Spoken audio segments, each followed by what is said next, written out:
Yesterday was hail and wind. Today is beautiful blue skies and sunny. Here's your charming hosts. So I'm going to walk down at one end here and we'll get started.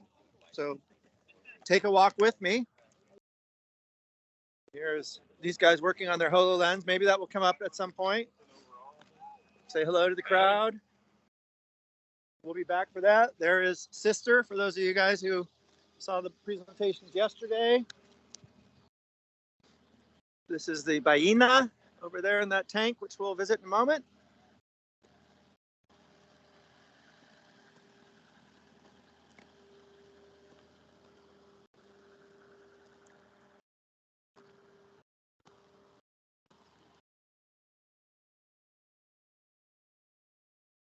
All right, our first stop is going to be M2.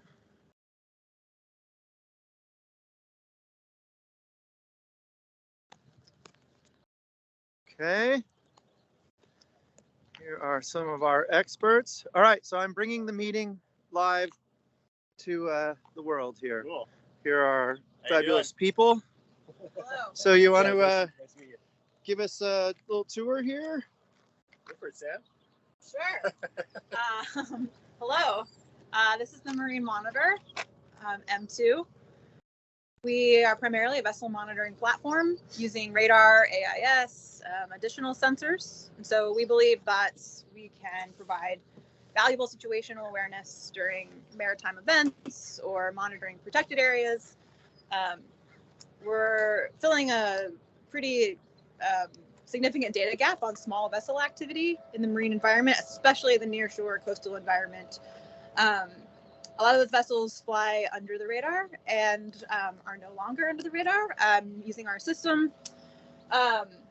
We operated in California for a lot of years. We have deployed 11 systems in California, all on the coast, 30 systems worldwide.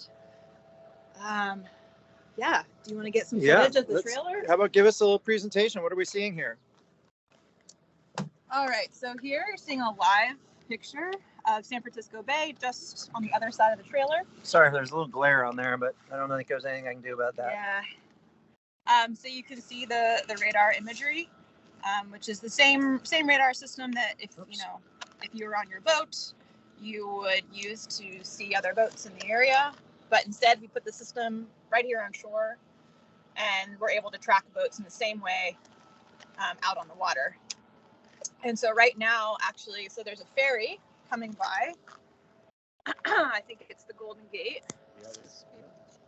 And then so here, you're actually going to see that vessel in real time on your screen. Can you show us again? Let's see. Can you guys see that?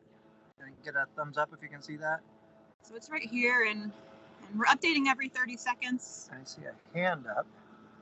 Thumbs up. Okay, good. We can see it. All right, thank you.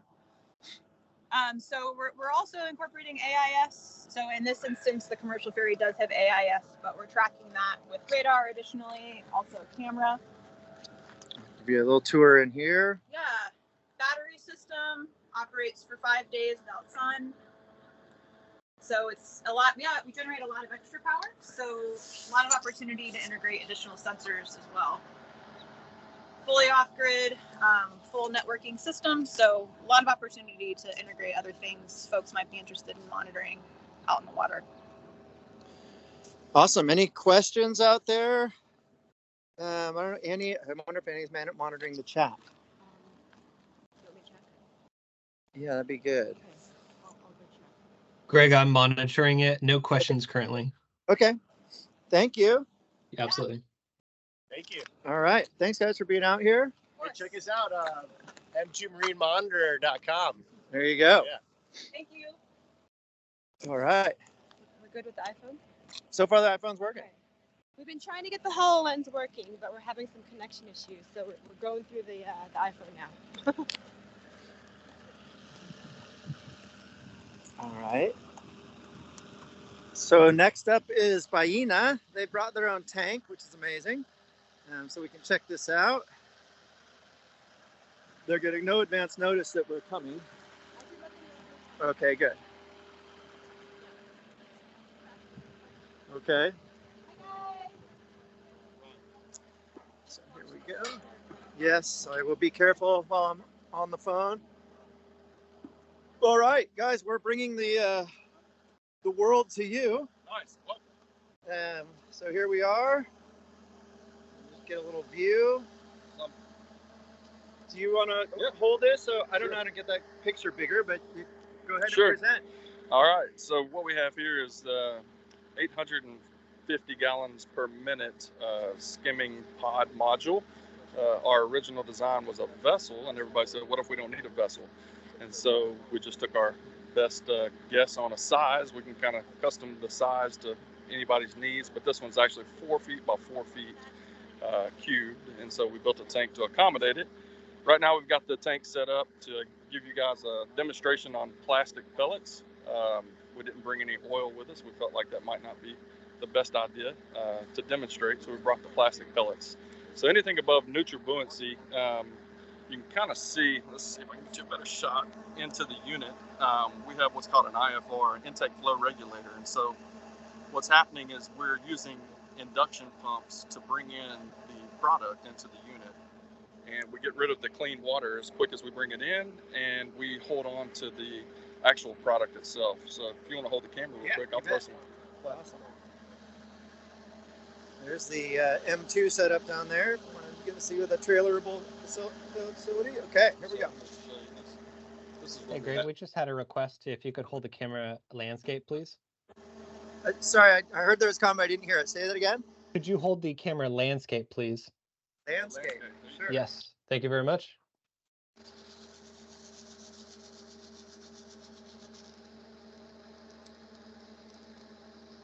So I dumped them pretty far out so that you guys can see the induction flow. I didn't want to just pour it right at the mouth of the unit. I want you to actually see how it is able to pull these things in. And obviously oil has more elastic properties, and so it works well, even with mousse, as I showed in some videos yesterday, emulsified product. It'll pick up emulsified products, pick up plastic pellets. It'll discharge them simultaneously, and as they build up in the collection chamber, it has an automated process that reads the depth, and it will kick on the pumps when it gets too deep so that we don't eject any with the clean water, and then it will also kick off the pump before it gets all the way to the top. So with oil, we don't pump any, we don't deliver any water. We deliver on the boat at onset. This past test was 99% oil to water ratio, and so that allows us to give you high concentrations of oh, he turned the pumps up for us. Okay, he had it on idle, so that's even better. Let me get you one more demonstration if you don't mind. All right, sure. So where are those pellets now that I just saw disappear? So they are in our collection chamber, and they're waiting to be discharged from the top. So you would have a frac tank or some storage container that you can hook up to this, and it'll deliver the product as it builds up in the collection chamber and gets deep enough. Right now, it can hold about 2.5 feet of product. Okay. So pretty good sizable collection chamber.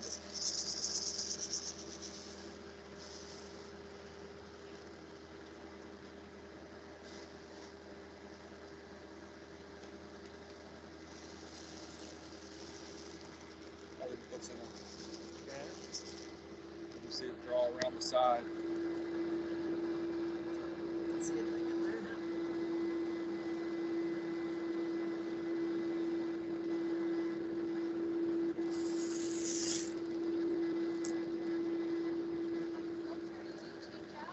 No, there's no filtration. That's the other pretty thing is that there's not a lot of moving parts to this, and so it's got a smooth chamber, and it rests in the chamber until it gets deep enough that it needs to be discharged, and then the discharge pump automatically kicks on and off. So there's an automated process. You put this in the water, it self-levels, and you just kick on your process, and it will hook your discharge hose up, and it will autonomously deliver you the product as it collects it. That's fantastic. Yeah. Awesome. Thank you. Yeah. Any questions from the audience? Not. No questions at this time. All right. Well, thank you all for being here. Thank you. I appreciate you. Oh, one question from Jonathan Bishop. I apologize. Mr. Bishop from the He Conservancy. asks, how does this perform offshore? Any issues with waves and wind? So we're working on that currently. That's actually how this came about, as everybody said, we need something for offshore. And so we started obviously smaller to scale it. And so we believe that we can build a model of this size because it's volumetrics. There's a scalable design, and it acts like a buoy. All the mass is below the water. So we have, preliminary studies that say this is going to behave tremendously well. The IFR that is in the front is going to be much bigger, and it's got a lot of buoyancy in it. And so it can take on a tremendous amount of wave action. Awesome. Any other questions? All right. No others at this time. All right. Thank you. Thanks for joining us, Jonathan. Thank you for being here, guys. There is the sister with the flux capacitor there. We'll get over there in a bit. Okay, making our way over here.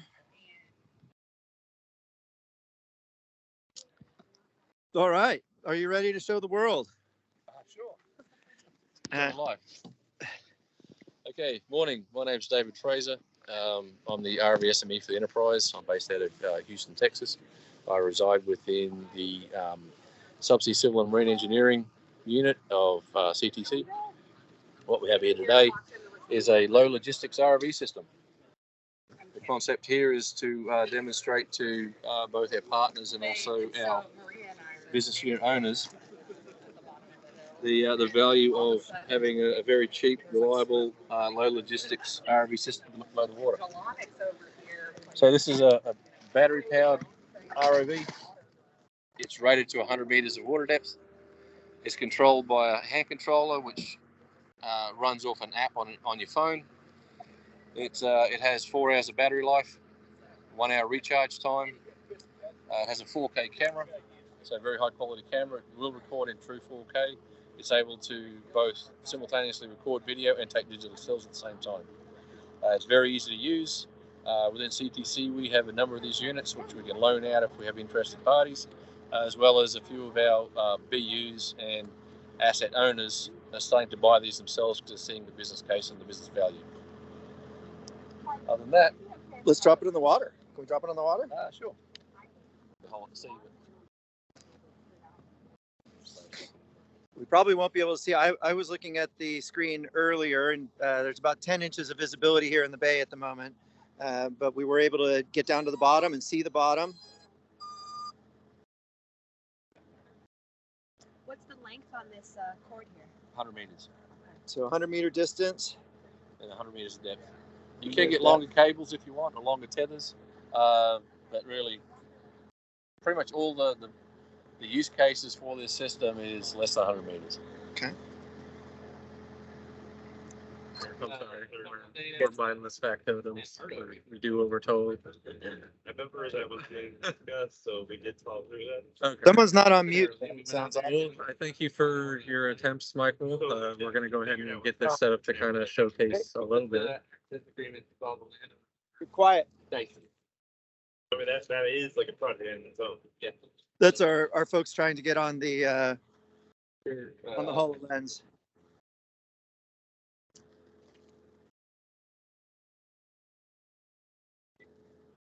Yes. Okay, so we got some things here.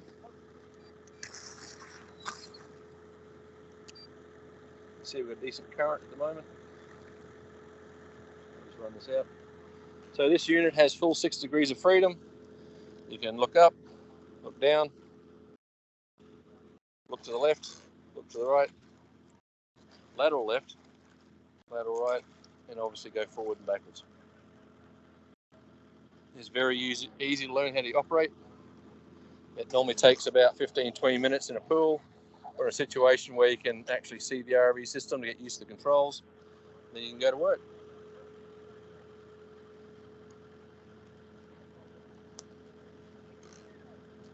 Dive down. There we go. You won't see anything. There's no way we can see. Yeah. So I'm back on the surface. Be able to see. But we did see the bottom. I can tell you that.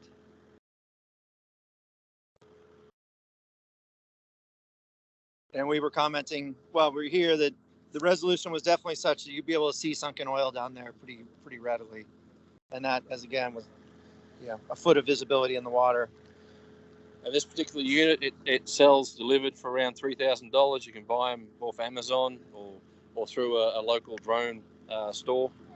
But they're easy to get, easy to maintain, and cheap to replace and buy. But the whole idea is that at this price point, you really can't afford not to go buy a system like this to be able to see below the surface of the water. Yeah, absolutely. Awesome. Thank you, sir. Thanks, David. All right. Greg, just to confirm the range and depth on that, did he mention that was 100 meters? Yeah, David, was that 100 meters or 100 feet? Meters, yes. Okay. Just confirming. Thank you. Yeah. All right. Well, let's talk with Devin.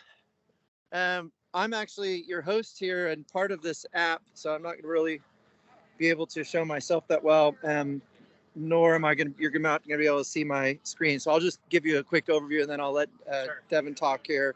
So we are talking about oiled wildlife here. So let me switch this around. So the Oil Wildlife Care Network, OSPR, and Wildlife Rehabilitation MD. We've been working on different ways to improve and optimize the capture and care of oiled wildlife.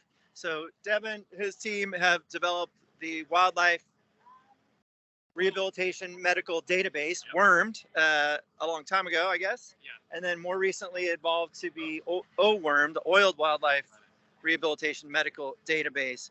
And it does a variety of things. So we have an iOS-based app where I can collect information in the field. It uses drop downs. It's really, really user-friendly to collect, the taxa, the location, a photo.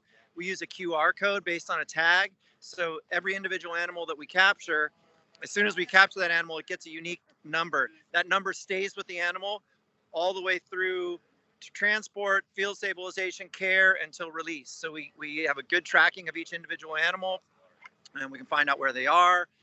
We get photos. It does a variety of things. So it lets, for example, the care facility know that there's a oiled goose or a beaver or a lizard or whatever that is. It lets them know basically as soon as we have it captured.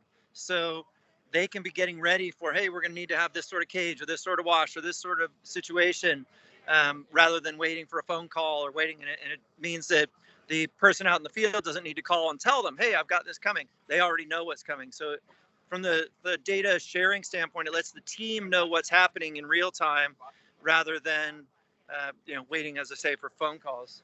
You want to talk a little bit about, we're probably not going to be able to see on my screen here, Yeah. but. So, hi everybody. My name is Devin. Thank you very much, Greg. So I'm not sure how well you'll be able to see this, but when the OWCN teams go out on the beach and they use the OSPR iOS app, they capture the animals, they collect all the data on it. That data is sent to OSPR servers, and then on a pretty regular schedule, our application downloads the data from OSPR and holds it in memory, basically to inform the users at the primary care that those animals are coming, and to basically to account, to make sure that their data is correctly recorded. When the animals arrive at primary care, the QR code that Greg mentioned is scanned, and they can, you can barely see this, I bet, but they scan the QR code, and they can see on there the photographs of the animal that were taken on the beach, the basic data like the species and so forth of the animal, in order to verify that QR code correctly belongs to that animal. And then they would click a little button there that says admit this patient, and then the animal is admitted into the database, whereby on a computer the full animal record with all of its initial collection data can be seen, as well as the photographs that were taken of the animal on the beach, and all that initial capture data is immediately available to them. And then from this point on, they collect all the additional processing and care data as needed. Awesome. Yeah, thank you very much. Yeah, so really good system. It has been blessed by law enforcement and legal for us in terms of electronic record keeping. So it's really useful that way as well. It's efficient, eliminates transcription concerns from paper documents. Sorry, it's not switching back here on me. So it's a very helpful system. And thank you for all your work. Yeah, no problem. All right. So here is HoloLens. I think I can show you what it looks like, but I can't really show you. Can I show you? Okay, hold on. I'm trying to circle back. Okay, here we go. So Jared is wearing our HoloLens, which can be used during an oil spill. You just basically wear it on your head, and it basically places you at that oil spill if you need to be there virtually without having to physically go to that location. So Jared has it on now, and if you can see the screen, there's a very bad glare, but he is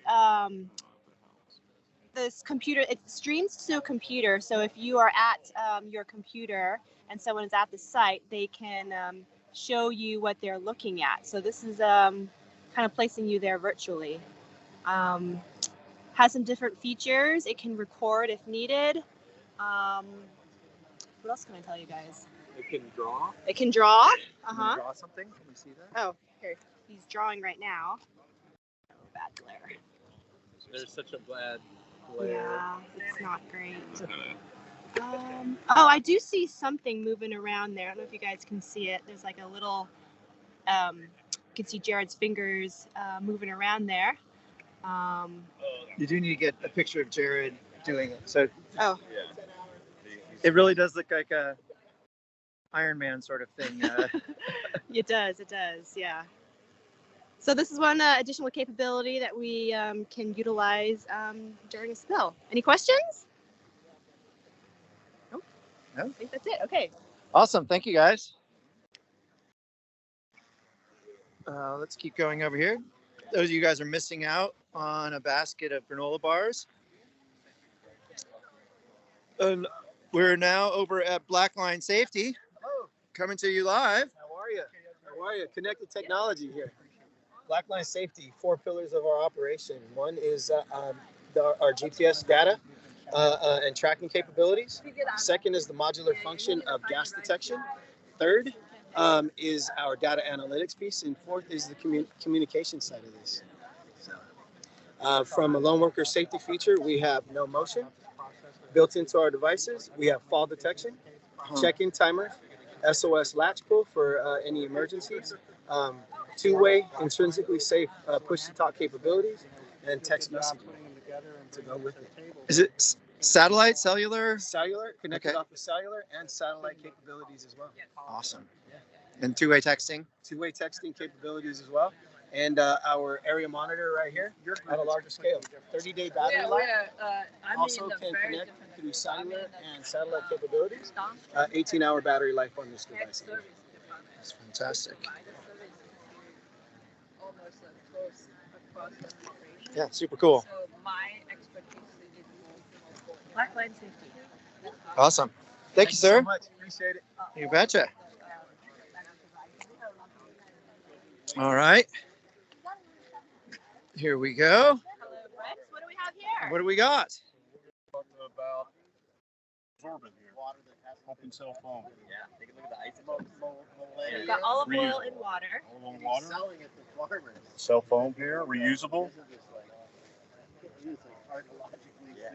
Something like that, or if you have rights to that water, it's not the base of water. Repels water. Biodegradable, reusable. You can see how it repels the water there. Wow.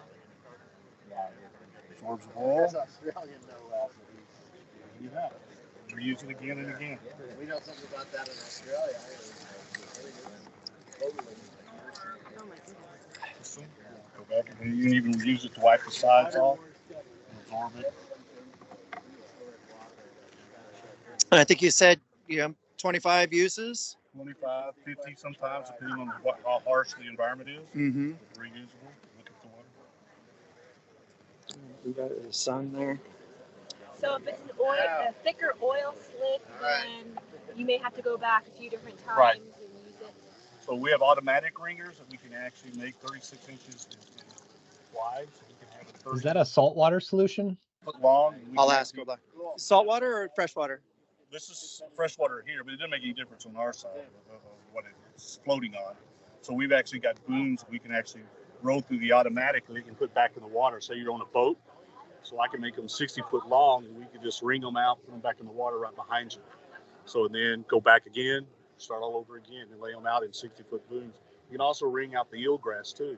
So this has got. So the answer to the question was this is freshwater, but it doesn't matter. Doesn't matter. These are eelgrass that will float with the waves. Covers more surface area, so you have to worry the splash over because this will roll with the waves.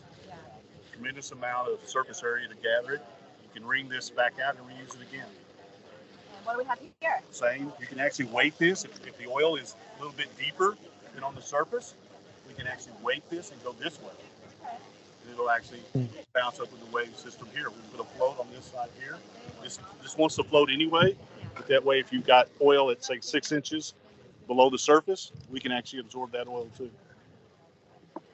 I'm assuming these are reusable as well, but it's Yes. a little more difficult. A little more difficult, but you can actually just take the clips off the end of it and run the rope and the yield grass all through the ringer. Wow. And have you? Sorry, go ahead. We have a question here. What's the shelf life if not being used, and does it deteriorate in hot temperatures? No, it does not. Shelf life will last 5 years, and definitely we have no problem in there. Will not deteriorate over time. We've used this anywhere from, like I said, 20 to 50 times over and over again, and until it just wears out primarily. It doesn't have a problem that it won't absorb. Eventually, the roller wears it out.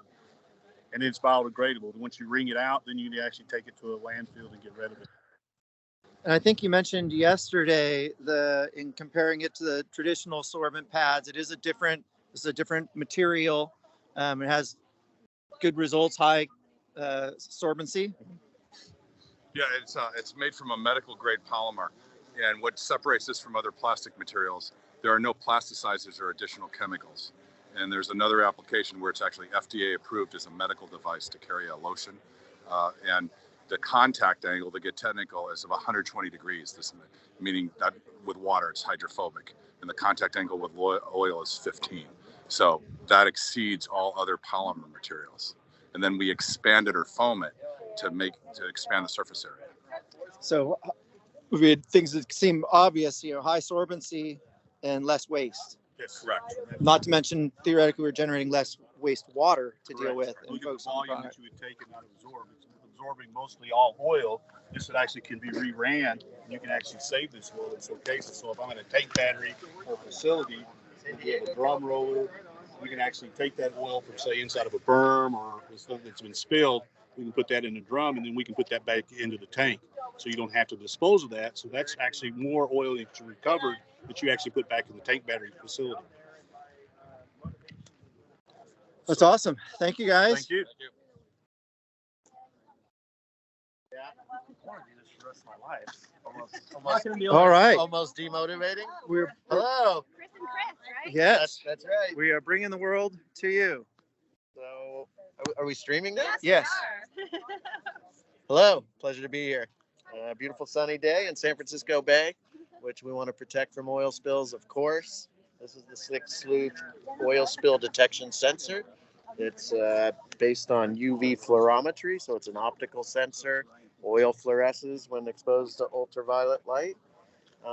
It's looking currently at a little bucket of clean bay water. Sometimes it's installed over ground, sometimes it's installed over water that takes the oil where you might not want it to. Where it's installed, there shouldn't be oil. If oil does come into view, and this has a droplet of oil on it, comes within the field of view of the non-contact sensor. It's hard to see in this bright sunlight, but this light is blinking. There's an alarm happening. I was trying to catch this. All right. Yep. It's blinking. We can't see it in the sun. It is blinking. If we had it connected to a modem, I'd get a text message. In industrial settings, it can automatically, on detection, shut a valve or divert polluted water to a containment area, retention basin, something like that. The typical applications are at refineries, power plants, marine terminals, industrial activities where there's point source oil that you want to prevent from getting to the outside environment. And it's really a prevention focused tool. For broader environmental applications, it detects oil, provides a remote warning so that responders can, be aware and respond right away and limit the amount of oil that damages the environment. Oh, I love that you can operate without humans. Yeah. Detect the oil and close the valve, and then let the humans know they need to go deal with it. But Exactly. So the trend is towards automation. The sensor works great. It's 15 plus years on the market now. We developed and patented it at our company InterOcean Systems based in San Diego, California. But I'm actually from the Bay Area and always happy to be here. And it's an environment worth protecting. yeah, you bet. Thank you, Chris. Thank you, Chris. All right. Thank you very much. Any questions on Slick Sleuth? Yeah, one question here. Jonathan Bishop asks, are there subsea applications? We've been asked about that. We don't have a package for that. There are in-water fluorometers that, use the same principle, but it's not something I have direct experience with. It's on water, surface, near surface. Fantastic. Thank you. Thank you, All sir. right. Thanks a lot. Okay. Eric Laughlin, PIO. Yeah. Okay, what do we have here? Christian here. We have Liam. Hey, Liam Lyle from Chevron. Nice to meet you guys.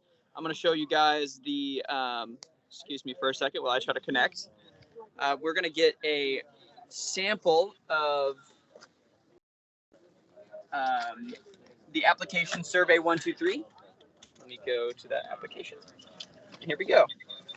So SCAT, Shoreline Cleanup Assessment. This is a tool that we use out in the field for identifying oiled wildlife, oiled shores. And so we want to use this to identify where all of these things are. And we want to have a latitude and longitude tied to that so that we actually know where out in the field it is. So what I have here is a digital version of what was once a physical form where you'd have to write out in pen and paper all this information about the site that you're at. So we'll look at the screen here. I'm going to do an example collect of how this would go. I'm hoping you guys can see the screen. Okay, I know Yeah, it's there's a some little dark. glare. And I try to get over We there. can see. So, Okay, I can see good. oh, awesome. All right, so shoreline area name, we identify the area. So I'm going to do like test A and then division, and I'll do D1, our zone that we're in. How did we survey it? Did we survey it by overlook, by foot, by boat, by helicopter? For this example, let's do by foot. We want to know where we surveyed. So if I click on this segment surveyed here, and I will zoom in, we are at this lovely center here, and I'm going to draw a example survey. So let me make a little circle around where I'll be surveying. There we go. Nice little circle there. Now, did we observe any shoreline impact? For this example, let's say yes. We have our lovely NOAA provided impacted shoreline reference information here that you can use to identify how much was impacted and what type of impact. So, for example, let's say we're in a marsh or a swamp. We have some patchy oil coverage. And I'll scroll down. What are the oil conditions that we found here? We have, let's say for this, we'll find some fresh oil that was found. Is there any oiled life? Yes or no? What oil wildlife do we see? Maybe in this situation, we can do birds.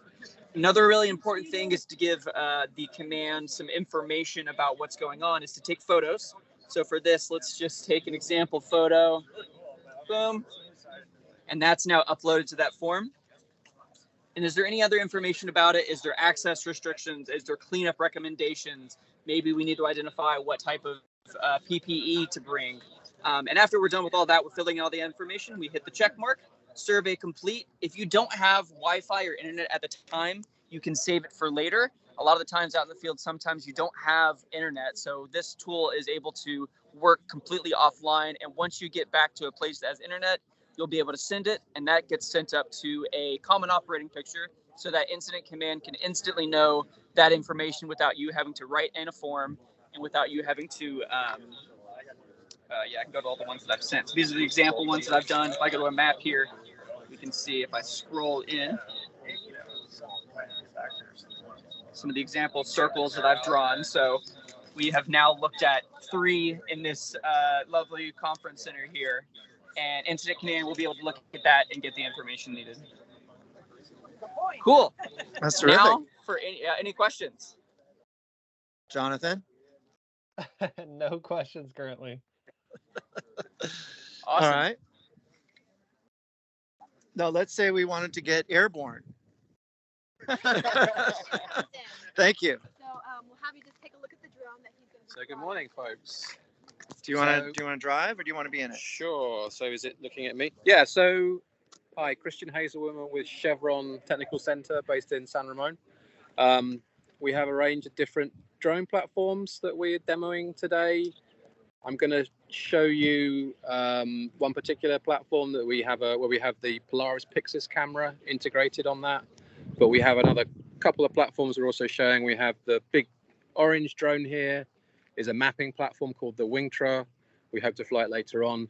Essentially, it takes off vertically and transitions to horizontal flight. We can collect thousands of acres per day. We can collect imagery for.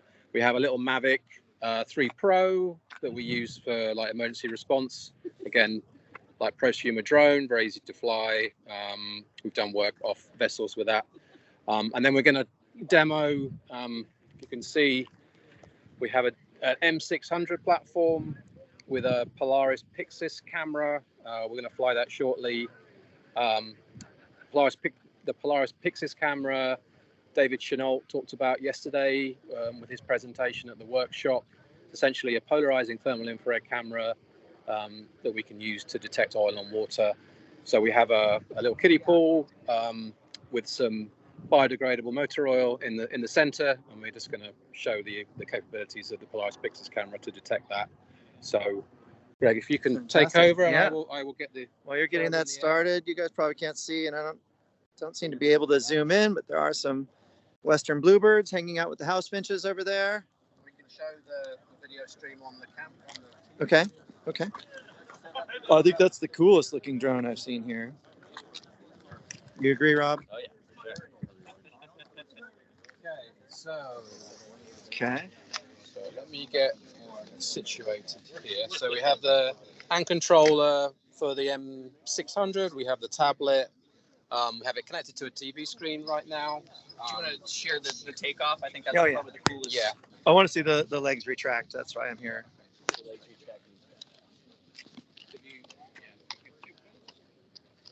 Am I in a safe zone here?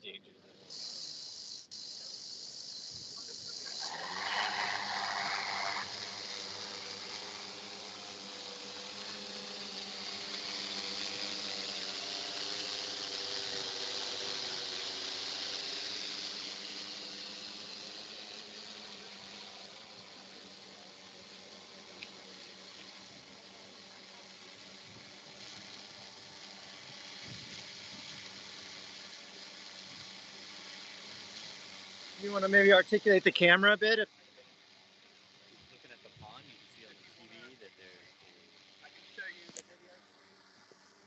Yeah, I was just going to say, anything else we want to see while we're looking at this? Okay.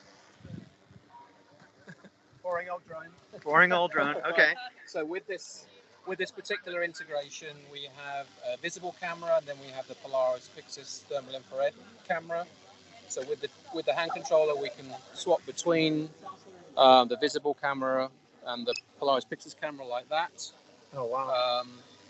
We can then set the threshold. In this case, we have the kiddie pool with the oil in the center, and then we have just normal water around. Can you switch back and forth on those two again? That's just the visible camera, just to give us sort of situational awareness. And then we can swap back to the Polaris Pixis. And you'll see here in this case, oil pixels are flagged as red, but we can change that threshold depending upon the particular context in which we're flying. Just from the hand controller, there's a little knob here we can use to increase or reduce the sensitivity of that eTherm product. Wow. So in this case, again, that threshold is too high. We just dial back a bit to be able to flag what our oil pixels there. So in the real case of an emergency response, we'd be offshore. We wouldn't have other clutter around it. We would kind of dial in that threshold, and then we'd be kind of good to go. the other aspects of the integration, we have a button where we can. Can you switch back and forth just for Ellen? Yeah.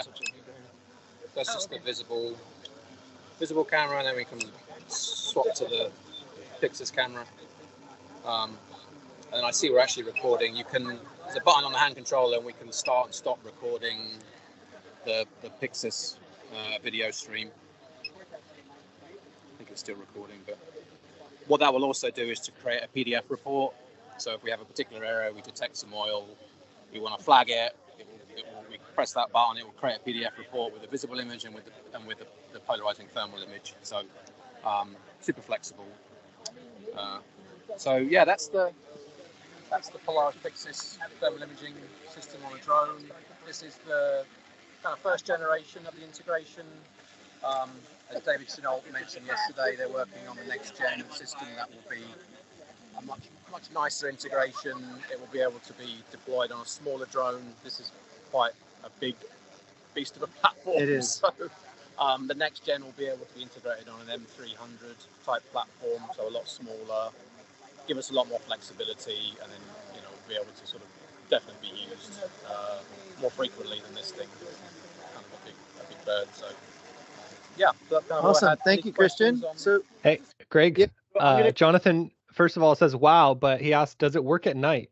Does it work at night? Yes, it does. Yeah, so the Pixis camera, their presentation yesterday, I don't know if you saw that, Jonathan, but yeah, it does work at night. It's uses a combination of, David's probably on or maybe on, but polarized light, infrared, and RGB, and it integrates the three of them to get the best imagery. You wouldn't with the visible camera, you'd obviously wouldn't see much at night, but the Polaris system definitely works at night. That's one of the benefits. Yeah, if you look I know on their website they've got a video where it's a time lapse and it goes on through a couple days, and you see the sun come up and sunset and all that. And you can see how the images and the various filters, different sensors changes. It's quite impressive. Yeah. So we'll go walk around while you get the orange one going here. Yep.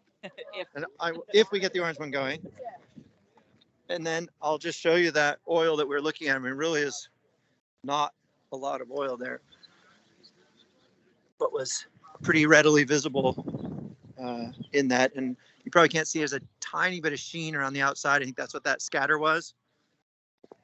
Hey, Josh. Hey there. Okay, here's our gang. We will go check out affectionately known as Sister.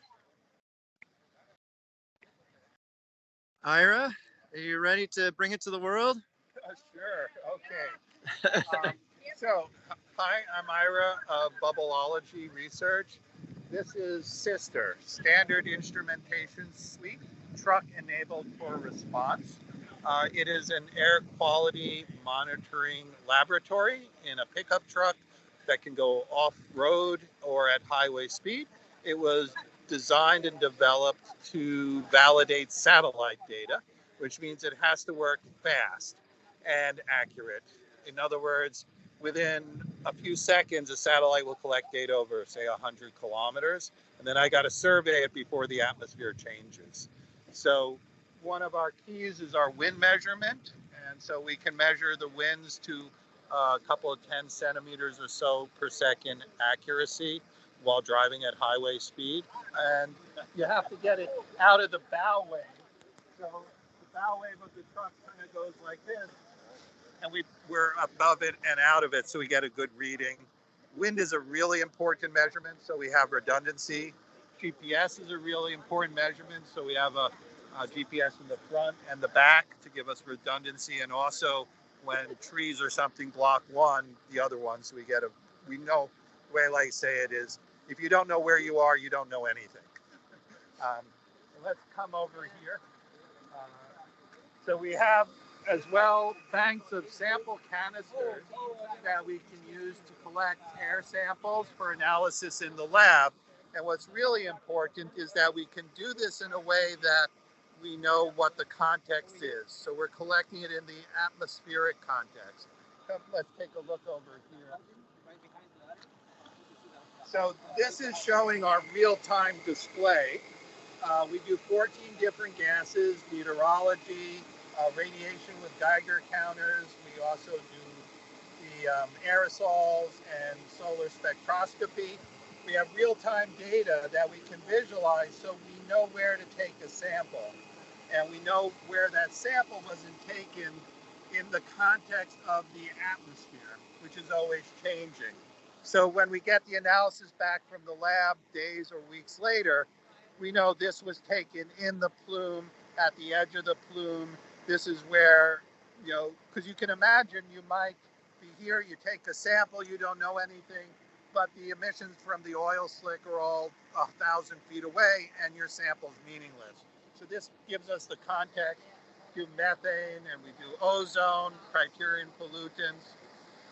We have analyzed the pump box over here that brings stuff down, data synthesis, Geiger counters, air conditioners. We have spectrometers not hooked up for today. We have analyzers in the back. There are fluorescence analyzers and cavity ring down spectrometers. These guys measure the standard oxygen pollutants like ozone and NOx. We have carbon monoxide, which is an excellent indicator of exhaust, like the truck's exhaust or someone else's. I'm not interested in sniffing my own fumes or measuring them. Control the air conditioners. And this is the nth rebuild. So 10 years ago, it was 2 of these boxes in the back of a rental van. And this was all rebuilt the most recent time about in the last year. That's, I guess, the other thing. So it's something that we can bring remotely to a site. If I can drive there, and I'm pretty good at off-road driving, then I can make measurements and characterize what the air pollution is in the sense of an oil spill, what PPE might be necessary. This whole system can and has been craned on a boat. It weighs a ton. We have to crane it into the truck and out of the truck anyway every day. We use it, and so it can also go offshore. We've done that, and I'm working on a paper of some studies using cis boat instead of sister in the Santa Barbara Seas off of Coal Oil Point. That's fantastic. And for those of you, hopefully you saw Ira's presentation yesterday, but the data's, even for a biologist like me, the data's really apparent the way it comes out spatially and quantitatively. It's represented really well, so it's really easy to kind of see what are we seeing here. Even though there's a ton of data there, it's visually represented well. Well, what I needed was something that I could interpret and understand while driving and not getting in an accident. Yes. So I could then decide, should I turn around and go back?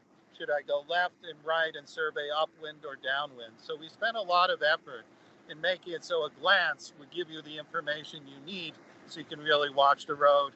Of course, I have a helper who does that and so on, rather than me glancing at it. No glancing. No glancing.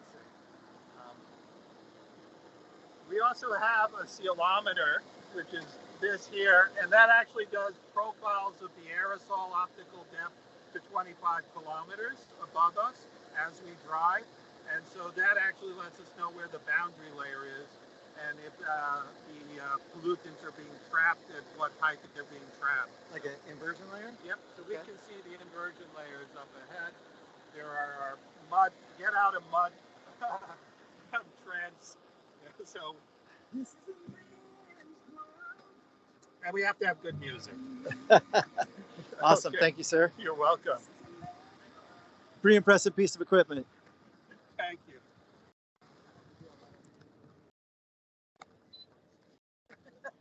You guys enjoying yourself? Oh Yep. yeah, All that's right. great. We're catching up. All right, Nice good. weather too. So Yes. All right, let me check on the orange thing. I don't see it leaving the table here, so we may not be flying here. Still working. No Still- pressure. Still on the ground. We're having a few teething issues with some of the software, but this is, as I mentioned before, this is our mapping platform called the Wingtra. So it's a hybrid vertical takeoff and landing fixed wing platform. It will, when we get it working, you'll see it. It will take off vertically, and then it will tip over and transition to horizontal flight.